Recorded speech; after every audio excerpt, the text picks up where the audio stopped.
আসসালামু আলাইকুম রহমতুল্লাহি ওবারাকাতুহু। প্রিয় ভিউয়ার্স, সকলে আপনারা কেমন আছেন? আশা করি আপনারা সকলে ভালো আছেন। নতুন আরেকটি আপডেটেড টিউটোরিয়ালে আপনাদের সকলকে স্বাগত জানাচ্ছি।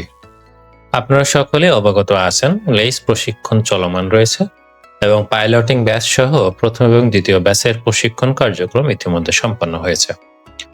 দ্বিতীয় ব্যাচের কার্যক্রম শুরু হওয়ার অপেক্ষায় রয়েছে এবং আশা করা যায় ঈদের কিছুদিন পর এই ব্যাচের কার্যক্রম শুরু হবে। যে সমস্ত প্রশিক্ষণার্থী লেইস ট্রেনিং করবেন অথবা করার ইচ্ছা পোষণ করেছেন, তাদের মনে অনেক প্রশ্ন উকি দিচ্ছে। এই ট্রেনিংটি কেমন হবে, কতদিনের হবে, কার্যক্রম কেমন হবে, কি কি নিয়ে যেতে হবে, থাকা কেমন হবে, খাওয়া কেমন হবে, এই সমস্ত বিষয় নিয়ে আজ আমার এই ছোট্ট আয়োজন। তো চলুন তাহলে কথা না বাড়িয়ে আমরা শুরু করি। প্রথম প্রশ্নে, ট্রেনিংয়ে যেতে বয়স কত হতে হবে? আপনারা সকলেই প্রশ্নের উত্তর জানেন। এই ট্রেনিংয়ে যেতে হলে সকলের বয়স 40 বছরের নিচে হতে হবে। এনটিআরসি কর্তৃক সুপারিশের বাহিরে কেউ ট্রেনিং করতে পারবে কিনা? হ্যাঁ, এনটিআরসি কর্তৃক সুপারিশের বাইরে যদি কোনো শিক্ষকের বয়স 40 বছরের নিচে হয়, সেক্ষেত্রে উক্ত শিক্ষক এই ট্রেনিংয়ের অন্তর্ভুক্ত হতে পারবেন। ট্রেনিংয়ের মেয়াদ কতদিন? ট্রেনিংয়ের মেয়াদ 56 দিন, তবে এই ট্রেনিংয়ের কর্মদিবস 40 দিন। শুক্রবার এবং শনিবার কর্মতালিকা থেকে বাদ দিলে 40 দিন হয়। শুক্রবার ও শনিবার বন্ধ থাকে কিনা? শুক্রবার এবং শনিবার খাতা কলমে এটা বন্ধ, বাট এই 2 দিন বিভিন্ন ধরনের গেস্ট আসে এবং তাদের সম্মানার্থে বিভিন্ন আয়োজন করা হয়। সুতরাং এই ধরনের আয়োজন যদি থাকে, সেক্ষেত্রে শুক্রবার এবং শনিবার আপনাকে আবশ্যিকভাবে উপস্থিত থাকতে হবে, অন্যথায় 2 দিন ছুটি হিসেবে গণ্য হবে। পিটি বা শরীরচর্চা বাধ্যতামূলক কিনা? অবশ্যই পিটি বা শরীরচর্চা লেইস প্রশিক্ষণে বাধ্যতামূলক, তবে আপনার যদি কোনো অনাকাঙ্ক্ষিত ঘটনার জন্য আপনি উপস্থিত হতে না পারেন, সেক্ষেত্রে শরীরচর্চা টিচারকে পূর্বে থেকে অবহিত করতে হবে। শিশু বাচ্চা নিয়ে হোস্টেলে থাকা যাবে কিনা? শিশু বাচ্চা নিয়ে হোস্টেলে থাকা যাবে না, তবে কর্তৃপক্ষ যদি অনুমতি প্রদান করে সেক্ষেত্রে আপনি এটা কন্টিনিউ করতে পারবেন।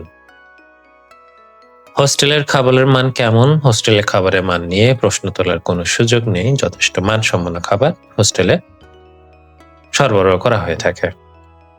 ট্রেনিং চলাকালে কি কি পরীক্ষা দিতে হয়? ট্রেনিং চলাকালে বিভিন্ন ধরনের পরীক্ষা রয়েছে। প্রতি 10 কর্মদিবস পর পর একটা পরীক্ষা নেওয়া হয়, যে পরীক্ষার পূর্ণমান থাকে 40। ট্রেনিংয়ে পিটি ও সেশন চলাকালে যে পোশাকগুলো বা পোশাক পরিচ্ছদ ব্যবহার করা হয়, এগুলো খরচ কারা দেয়? এগুলোর খরচ লেইস প্রশিক্ষণ কিংবা অধিদপ্তর কর্তৃক বাস্তবায়ন করা হয়ে থাকে। ট্রেনিংয়ে মোট ভাতা কত? ট্রেনিংয়ে মোট ভাতা ভ্যাট বাবদ 39,000 সামথিং আপনারা পাবেন, তবে এর সঙ্গে অন্যান্য খরচও অন্তর্ভুক্ত থাকে যেগুলো আপনারা পেতে পারেন।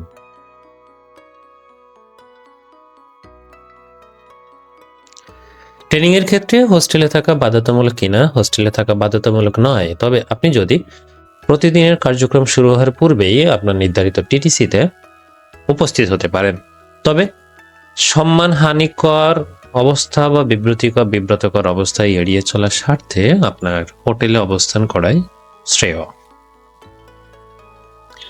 ট্রেনিং চলাকালে টিউশনি করা যায় কিনা? ট্রেনিং চলাকালে টিউশনি করতে পারবেন, কারণ ট্রেনিং চলাকালে বিকালে সেশনের পর অনেকটাই ফাঁকা থাকে এবং এক্ষেত্রে আপনাদের কোনো বা প্রশিক্ষণার্থীদের কোনো কাজ থাকে না। আপনি চাইলে এই সময়টা আপনার টিউশনের দিকে বা টিউশনের ক্ষেত্রে ব্যয় করতে পারবেন। ট্রেনিং এ নাম অন্তর্ভুক্ত করতে যোগাযোগ লাগে কিনা? ট্রেনিং এ নাম অন্তর্ভুক্ত করতে হলে আপনার প্রতিষ্ঠান প্রধান এবং উপজেলা মাধ্যমিক শিক্ষা অফিসের মাধ্যমে একটা যোগাযোগ সমন্বয় করতে হবে। আপনি যদি ট্রেনিং করতে আগ্রহী হন, তাহলে আপনার প্রতিষ্ঠান প্রধানকে বলে রাখুন। প্রতিষ্ঠান প্রধান উপজেলা মাধ্যমিক শিক্ষা অফিসের সঙ্গে যোগাযোগ করে আপনার নামটি এই প্রশিক্ষণে অন্তর্ভুক্ত করে দিবেন বা করার প্রয়োজনীয় ব্যবস্থা নেবেন। ট্রেনিং এ যেতে প্রধান শিক্ষক যদি অনুমতি না দেয়, সেক্ষেত্রে করণীয় কি? ট্রেনিং এ যেতে প্রধান শিক্ষকের অনুমতি একটা বড় ফ্যাক্টর ছিল, তবে পরবর্তীতে একটা প্রজ্ঞাপনের মাধ্যমে মাধ্যমিক ও উচ্চশিক্ষা অধিদপ্তর এটি পরিষ্কার করে দিয়েছে, যদি কোনো প্রতিষ্ঠান প্রধান এই প্রশিক্ষণে আগ্রহী বা প্রশিক্ষণের তালিকায় থাকা শিক্ষকদের অনুমতি না দেয়, সেক্ষেত্রে তার বিরুদ্ধে শাস্তিমূলক ব্যবস্থা গ্রহণ করা হবে এবং এই প্রশিক্ষণটি একেবারে বাধ্যতামূলক করা হয়েছে। সুতরাং এখন থেকে প্রতিষ্ঠান প্রধান অনুমতি দিতে বাধ্য। এ পর্যন্ত মোট কত ব্যাচের প্রশিক্ষণ সম্পন্ন হয়েছে? এ পর্যন্ত পাইলটিং সহ প্রথম এবং দ্বিতীয় ব্যাচের প্রশিক্ষণ কার্যক্রম সম্পন্ন হয়েছে এবং তৃতীয় ব্যাচের কার্যক্রম শুরু করার অপেক্ষায় রয়েছে। এই ট্রেনিং কত সাল পর্যন্ত চলমান থাকবে? এই ট্রেনিং 2028 সাল পর্যন্ত চলমান থাকবে। একই স্কুল থেকে একের অধিক যোগ্য শিক্ষক ট্রেনিং করতে চাইলে সেক্ষেত্রে করণীয় কি?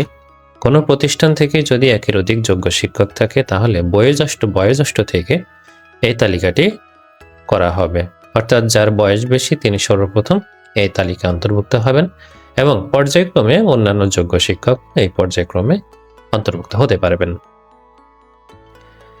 ট্রেনিংয়ে জয়েন করে টিটিসিতে কি কি ডকুমেন্ট জমা দিতে হবে? ট্রেনিংয়ে জয়েন করার ক্ষেত্রে টিটিসিতে আপনার এনআইডি কার্ড, আপনার ছবি, নিয়োগ এবং যোগদানপত্রের ফটোকপি, প্রতিষ্ঠান প্রধানের প্রত্যয়নপত্রের প্রয়োজন হবে। 40-এর নিচে বয়স সংক্রান্ত তালিকায় যদি নাম না থাকে তাহলে ট্রেনিং হবে কিনা, অথবা নাম থাকলে আপনার ট্রেনিং শিওর কিনা। নেট দুনিয়ায় যে তালিকাটি ঘুরে বেড়াচ্ছে এটা শুধুমাত্র 40 বছরের নিচে যে সমস্ত শিক্ষকগণ রয়েছে শুধুমাত্র তাদের তালিকা। এই তালিকা অনুযায়ী 2028 সাল পর্যন্ত প্রশিক্ষণ হবে, তবে তালিকা আপনার নাম থাকলেই আপনি ট্রেনিং এর জন্য উপযুক্ত হবেন কিংবা বিবেচিত হবেন এমনটি কিন্তু নয়।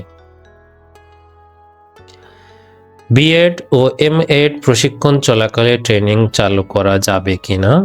প্রজ্ঞাপনে স্পষ্ট বলা রয়েছে যে কোনো ধরনের প্রশিক্ষণে বিএড অথবা এমএড প্রশিক্ষণ চলাকালে প্রশিক্ষণে অংশগ্রহণ করা যাবে না, তবে অনেকেই এটা কন্টিনিউ করে থাকেন। শিক্ষা সফরে কোথায় নিয়ে যায়? শিক্ষা সফরে অনেক দর্শনীয় সুন্দর সুন্দর জায়গায় নিয়ে যায়, যেমন বাংলাদেশের কক্সবাজার, রাঙামাটি, সিলেট ইত্যাদি জায়গায়। তবে এটি নির্ভর করে আপনার সংশ্লিষ্ট টিটিসির কর্তাদের উপরে।